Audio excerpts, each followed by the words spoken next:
Hi, I'm Father Jim Martin. I'm a Jesuit priest, editor-at-large at America Magazine here in New York, and I'm also author of the book, The Jesuit Guide to Almost Everything. Let me tell you the 3 reasons I'm really bummed not to be in Rio. Number 1, I don't get to spend time with all these great youth and youth leaders and catechists and educators and bishops and archbishops and priests from around the world who are undoubtedly having a great time. Number 2, I don't get to spend time with so many of my Jesuit brothers who are down there from the United States and from all over the world. I'd love to spend time with them. Number 3, I don't get to see Pope Francis. I am super bummed about that. The U.S. Bishops' Conference has asked me to talk about the Jesuit Pope. And let me be honest with you. Pope Francis has made me want to be a better priest, a better Jesuit, a better Catholic, a better Christian, a better person. I love the guy. Now, I don't want to idealize him. He's not Jesus Christ, after all, and he'd be the first one to tell you that. But I love the guy, and him being a Jesuit doesn't hurt. We Jesuits are very proud of our brother Pope Francis, at least as proud as a Jesuit is supposed to be. But most of us were shocked when we heard the news. I had a friend who was teaching class at the time, and one of his students came in and said they just elected a Jesuit as Pope. And he said to the poor student, "Don't be ridiculous. I don't know where you heard that." But my admiration for Pope Francis is not, believe it or not, just because he's a Jesuit. It's about something else, him. It's about who he is as a person. And it seems to me that he's brought his unique personality of humility and simplicity to the papacy, and as a result has become really beloved by millions of people. Now, that's not to say that Pope John Paul or Pope Benedict weren't beloved, far from it. But I think each pope brings different gifts to the office, right? And I think Francis's are a unique blend of humility and simplicity. And we Jesuits, I have to admit, aren't always known for our humility. You know the old joke, Jesuits like to be number 1 in all things, including humility. As Father Joe McShane, the president of Fordham University, said, "A humble Jesuit, an oxymoron. A Jesuit pope, an impossibility. A humble Jesuit pope, a miracle."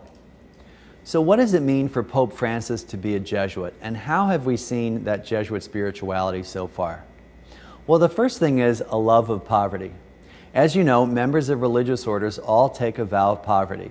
Jesuits do that. Pope Francis did that when he became a Jesuit, at his first vows and at his final vows.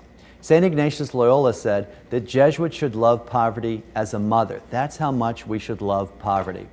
But beyond that, we're supposed to love the poor. And particularly since the 1960s, there's been a great emphasis on what is called social justice and the preferential option for the poor. So there's a great emphasis, even in the name he took, Francis, after Francis of Assisi, of that love of poverty and love for the poor. That's why that one of the first talks he gave before some journalists after his election was to say how I would love a church that is poor and a church that is for the poor. So a love of poverty. Second, and related to poverty, is a real love of simplicity. Jesuits are supposed to live simply. We've already seen so many signs of that with Pope Francis. Maybe the biggest sign is his moving out of the Grand Apostolic Palace into a small 2-room suite in the Casa Santa Marta in Rome, right? He wears his old black shoes instead of the fancy ones. He drives in very simple cars when he gets around. He even has, from what I hear in Rome, a very simple tailor that takes care of his white cassock.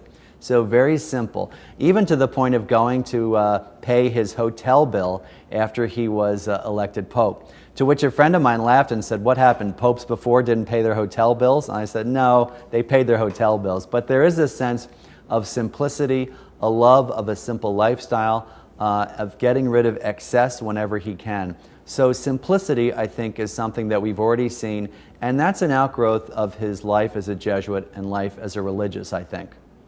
Third, his way of prayer. If you listen carefully to Francis's homilies, you'll see echoes of Ignatian spirituality, the spiritual traditions based on the life and teachings of St. Ignatius Loyola, the founder of the Jesuits. Often in his daily homilies, and maybe even in his homilies at World Youth Day, he'll use Ignatian themes. One of the most common is using your imagination. In the spiritual exercises, St. Ignatius asks us to imagine ourselves in scripture scenes. What does it look like? What do I imagine things sounded like? What do I feel? What do I taste? What do I smell? Really trying to kind of compose the scene and imagine yourself as deeply as possible in the scriptures. Francis often says this in his homilies. He'll say, imagine what it was like to be one of the women running to the tomb on the morning of Easter Sunday. Imagine what it was like to be Thomas. So the use of the imagination, I think, which is very rich in Jesuit spirituality, is something you will hear in Francis's homilies, and I'm sure is part of Francis's own spiritual life. Anyway, as you can tell, I'm a big fan of Pope Francis, and I'm not the only one. My mother the other day, who's 82 years old, told me, I liked all the popes, but I love this guy. And I'm sure you're fans too. I'm sure that's one reason that you came to World Youth Day. And I'm sure that seeing him, or maybe even meeting him, will be one of the highlights of your life. But I'm sure he would say that the real highlight of all of our lives is someone else, and that's Jesus Christ. That's why you're at World Youth Day. That is why Pope Francis is at World Youth Day. That's why we're here as Christians. So I hope that you're able to celebrate with Pope Francis, to celebrate Jesus in all of our lives, no matter who you are, Pope, Jesuit, priest, layperson, sister, brother, student, because it's Jesus that brings us all together. And Jesus is really the joy of our lives. So have a great day with the Pope, and throw in a prayer for me, and if you get a chance, tell him I said hi.